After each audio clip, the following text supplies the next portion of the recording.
Okay. Pulse had two direct-to-DVD sequels. Pulse 2 and 3. One was Afterlife, the other one was Invasion. And they cover the exact same story arc. One takes place...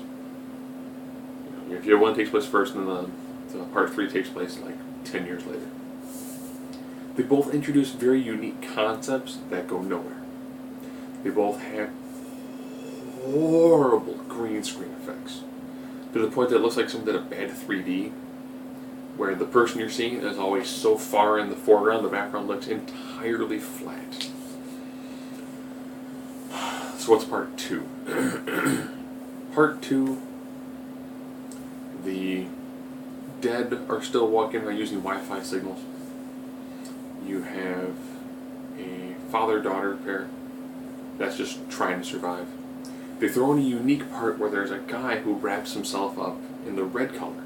Like all of his clothes are dyed red, and he puts a red solution into his eyes to prevent any of the undead from getting to him.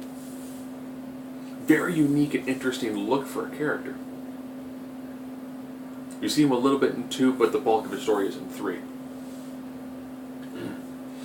So you've got those two who are trying to survive, other people who are trying to survive, and occasionally running into people who look real, but then transform into the dead and kill them. Kind of bland. It isn't. It's just kind of bland. We'll go right into 3. I'm not going to say that what I'm going to talk about for 3 is a spoiler for 2, but you now get to the much of the little girl story. 2 essentially ends with her getting on the bus and going to a sanctuary. The sanctuary there is absolutely nothing that is related to any sort of Wi-Fi or any sort of telecommunications signals. She finds a laptop that still works.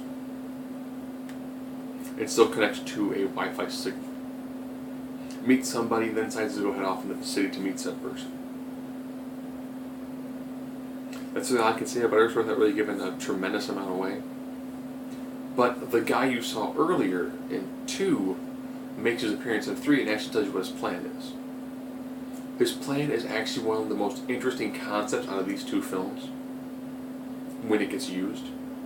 I mean, it's an amazing moment because you're like, wow, that is a tremendous thing to do in this sort of film franchise.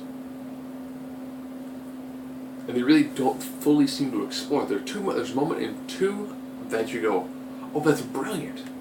Why didn't they do more with this? And then a moment in 3, you're like, it's brilliant. Why did they do more with this? It's kind of like Transformers 2, where the Decepticons will transform into the woman, and you were like, whoa, wait a minute. There are Decepticons that can transform into humans. How can we not explore this point further? So there's those sorts of moments. If you liked Pulse, you don't need to watch these 2 films. If you enjoyed Pulse and you're like, oh, I wonder what happened here to continue what's going on in that universe, these are the 2 films you have to go with, and they're not really great. You can first entirely skip 2 and just watch 3, and just know that 2 just dealt with the girl when she was a lot younger.